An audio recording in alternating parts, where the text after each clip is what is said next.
Remember that great adventure game, Innocent Until Caught? Well, actually, no. You know that was supposed to be a rhetorical question, but never mind. Psygnosis and Divide by Zero have released a sequel to that low-key classic called Guilty. And it's two games in one. And they're both kinda lame.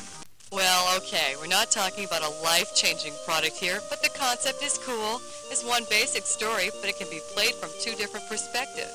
Yes, the player can either take on the role of Izan Andropath, man-hating space cop, or Jack T. Ladd, misogynist grifter. It's doubtful that you'll really like either of the characters, but that's not important.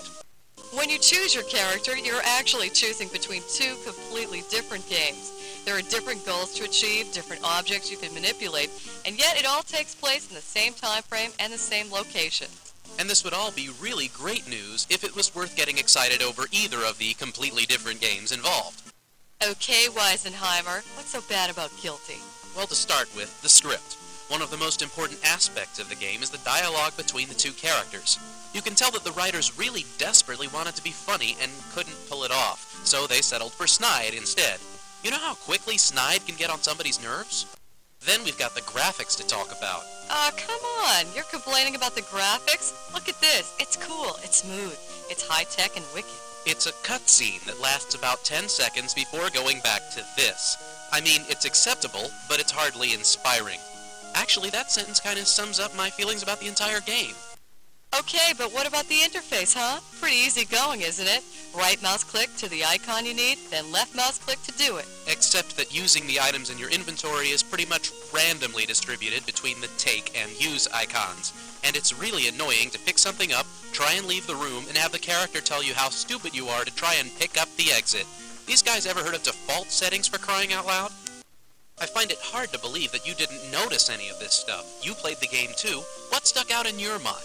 Well, I really like the musical score and the digitized speech too. You mean you got to hear them both together? I had to choose one or the other, or the darn thing wouldn't run on my computer. Not enough memory. Well, maybe there's your problem. You're not getting the whole Guilty experience.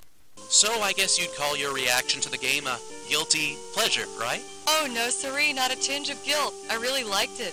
Oh, I get it. Guilty, like the game. What was that you were saying about snideness getting on your nerves? Forget I said anything. At least I liked the statistics option. You can find out anytime what percentage of the game you've completed. And don't forget the fact that your character can never be killed. Great. That means the only time you'll stop playing the game is out of frustration when you get stuck on a puzzle, which, given all the hunt the pixel items strewn around, will be pretty often.